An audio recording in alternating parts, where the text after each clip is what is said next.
Hi అండి, welcome back my channel MOS garden world. ఈరోజు వీడియోలో పొడి పొడిలాడుతూ రెస్టారెంట్ స్టైల్ చిట్టుముచ్చాల రైస్తో మంచి బిర్యానీ అయితే చేస్తున్నానండి. పొడి పొడిలాడుతూ అసలు స్మూత్గా గొంతులోకి దిగిపోయేలాగా అచ్చం మనం రెస్టారెంట్లో చేసుకుంటే ఎలా ఉంటుందో అలాగా చికెన్ దమ్ బిర్యానీ సూపర్గా ఉంటుంది.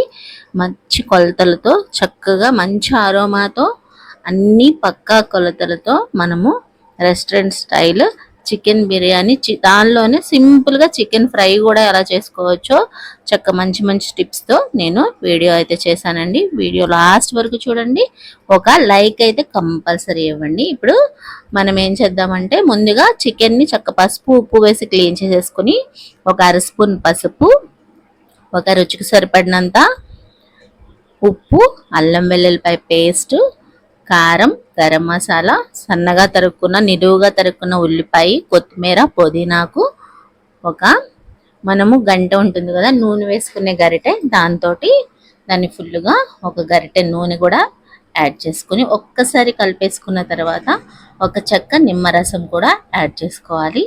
ఆ తర్వాత ఒక కప్పు పెరుగు అయితే యాడ్ చేసుకుంటేనే మనకి మ్యారినేట్ చేసినప్పుడు మనకి ముక్క అనేది స్మూత్గా బిర్యానీలో స్మూత్గా ఉంటుంది. బిర్యానీ కూడా చాలా టేస్ట్గా ఉంటుంది ఈ విధంగా పెరుగు యాడ్ చేయడం వల్ల. ఇదంతా శుభ్రంగా కలిపేసుకుని ఇవన్నీ వేసుకుని కంపల్సరీ ఒక గంట అరగంట అయినా సరే, మీకు టైం లేకపోతే కనీసం అరగంట అయినా సరే పక్కన పెట్టుకోవాలండి. ఇలాగ మ్యారినేట్ చేసుకున్న తర్వాత అలా అయితేనే మనకి ముక్క అనేది జ్యూసీగా స్మూత్గా వస్తుంది.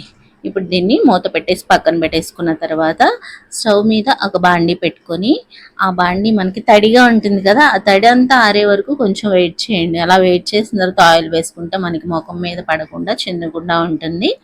ఇప్పుడు ఆనియన్స్ అన్నమాట, మనకి బ్రౌన్ ఆనియన్స్ ఫ్రై చేసుకుందాము. కొంచెం ఆయిల్ ఎక్కువే పడుతుంది. 4 స్పూన్ల వరకు ఆయిల్ వేసుకుని సన్నగా నిలువుగా తరుక్కున్న ఆనియన్స్ని దానిలో వేసేసుకొని చక్కగా మంచిగా బ్రౌన్ కలర్ వచ్చే వరకు వీటిని కలుపుకుంటూ ఫ్రై చేసుకోవాలి. ఈ బిర్యానీ కల్లా మనకి ఈ బ్రౌన్ ఆనియన్స్ చాలా టేస్ట్ అయితే ఇస్తుంది. కంపల్సరీ ప్రతి ఒక్కళ్ళు కొంచెం ఇబ్బందిగా ఉన్నా చేసుకోండి బిర్యానీ చేసేటప్పుడు. ఇప్పుడు బియ్యం అయితే నానబెట్టుకొని పక్కన పెట్టుకున్నాను.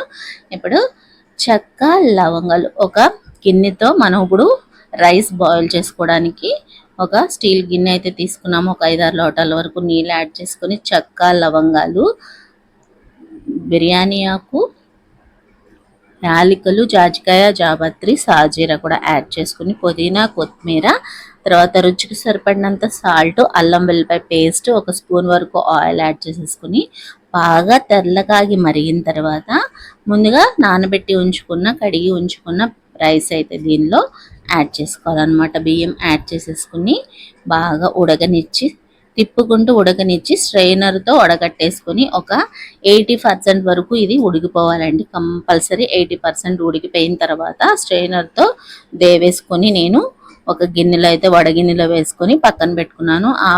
ఆ క్లిప్పింగ్ అయితే మిస్ అయిపోయింది. ఇంకా ఈ విధంగా మనము చక్కగా తెల్లగాగుతూ ఉడకపెట్టేసుకొని చక్కగా 80% ఉడికిపోయిన తర్వాత పక్కన పెట్టేసుకున్నాము. ఇదిగోండి ఈ విధంగా వడగిన్నెలోకి పక్కన పెట్టుకున్నాను, చూసారా అలా. ఇప్పుడు ఒక వెడల్పాటి బిర్యానీ వేసుకోవడానికి ఒక వెడల్పాటి గిన్నె కానీ ఇలాంటిది కానీ తీసుకొని ముందుగా మనము ఆనియన్స్ వేయించుకున్న నూనెనే దీనిలో యాడ్ చేయండి. ఫ్లేవర్ అనేది చాలా బాగుంటుంది.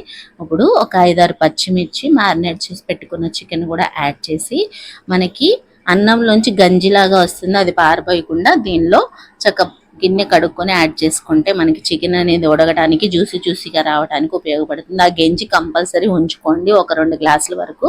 నేను లాస్ట్లో చెప్తాను అనమాట ఏం చేయాలో ఆ గంజిని. ఇప్పుడు మూత పెట్టేసుకుని ఆ చికెన్ కొంచెం సాఫ్ట్గా అయ్యే వరకు ఉడికించేసుకోవాలి తిప్పుకుంటూ. ఇది బాగా సాఫ్ట్గా అయిపోయి ఉడికిపోయింది. దీనిలో ఉప్పు, కారం అన్నీ పర్ఫెక్ట్గా చికెన్ సరిపడా వేసుకున్నాను. మనకి రైస్కి సరిపడా ఉప్పు దీనిలో వేసేసుకున్నాను.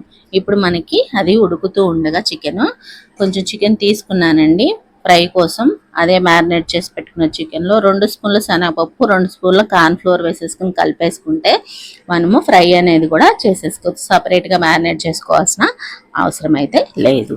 ఇది మనకి చికెన్ బిర్యానీ చేసుకున్నప్పుడు చికెన్ కంపల్సరీ ఫ్రై పీస్ కావాలని అనిపిస్తుంది. అలాగా సింపుల్గా చేసేసుకోవచ్చు. ఈ టిప్తో మీకు ఉపయోగపడుతుంది అనుకుంటున్నాను. ఇప్పుడు మనకి చికెన్ అనేది చక్కగా సాఫ్ట్గా అయిన తర్వాత ముందుగా కొంచెం పుదీనా కొత్తిమీర దీనిలో యాడ్ చేసుకోవాలి. ఆఖరణ ఆల్రెడీ మనం యాడ్ చేసాం, అయినా సరే ఇప్పుడు రైస్ కోసం అనమాట. ఇప్పుడు ఉడికించి పెట్టుకున్న స్ప్రింగ్ ఆనియన్ అదే బ్రౌన్ ఆనియన్స్ కూడా వేసుకున్నాము. ఆ తరువాత పొడిపడిలాడుతూ చక్కగా ఉడికింది కదా రైస్, ఆ రైస్ అంతా వేసేసుకోవాలి. వేసేసుకొని లేయర్స్ లాగా ఇలాగా వేసుకుంటున్నాను అనమాట. వేసేసుకున్న తర్వాత ఇలాగ పల్చగా మనము వేసేసుకోవాలి. ఆల్రెడీ పుదీనా కొత్తిమీర కట్ చేసి ఉంచుకున్నాం కదా, అది కూడా యాడ్ చేసుకొని 3 గుడ్లు అయితే ఉడకపెట్టుకొని ఇలా ఉంచుకున్నాను. మీరు చికెన్ పక్కకు తీసుకొని కొద్దిగా మధ్యలో అయినా వేసుకోవచ్చు, ఫ్లేవర్ ఇంకా బాగుంటుంది. అడుగున చికెన్ పైన కూడా వేసుకోవచ్చు. ఇప్పుడు మొత్తం రైస్ అంతా దీనిలోకి ఉడికించుకున్న రైస్ మొత్తం యాడ్ చేసేసుకోవాలి. మనం బిర్యానీ మసాలా కంపల్సరీ అన్నీ యాడ్ చేయాలండి. చెక్క, లవంగాలు, ధనియాలు, జాజికాయ, జాపత్రి, షాజీరా, మరాఠీ మొగ్గ అన్నీ యాడ్ చేస్తేనే ఫ్లేవర్ అనేది బాగుంటుంది. కంపల్సరీ ఈ విధంగా యాడ్ చేసుకున్న తర్వాత ముందుగా వేయించి పెట్టుకున్న బ్రౌన్ ఆనియన్స్ అవి కూడా పైన లేయర్ లాగా యాడ్ చేసేసుకుని పుదీనా కొత్తిమీర కూడా యాడ్ చేసేసుకుని ఒక చిన్న టిప్ చెప్తాను బిర్యానీ మంచి కలర్ఫుల్గా రావడానికి. దీనిలో మీకు దగ్గర సాఫ్రాన్ ఉంటే, కుంకుమ పువ్వు ఉంటే వేసుకోవచ్చు.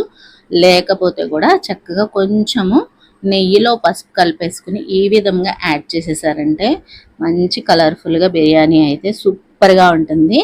ఇప్పుడు మనం గెంజి ఉంచుకోమని చెప్పాను కదా, ఆ గెంజి పైన కొంచెం ఒక చిన్న గ్లాస్ అయితే దీనిలో యాడ్ చేసుకున్నారు అంటే మనకి మంచిగా సాఫ్ట్గా రైస్ అనేది చక్కగా కుక్ అవుతుంది. ఆవిరిపోకుండా ఇలాగ చిన్న రోల్ ఉంటే పెట్టేసుకోండి, బరువుది ఏదైనా పెట్టేసుకున్నారు అంటే సూపర్గా ఏమీగా ఉండే restaurant style chicken dum biryani ready అయిపోయిందండి. మీరు కూడా చక్కగా ఇలాంటి ఇంటి ఫుడ్ కోసం మన ఛానల్ని సబ్స్క్రైబ్ చేసి లైక్ చేయండి. Thank you for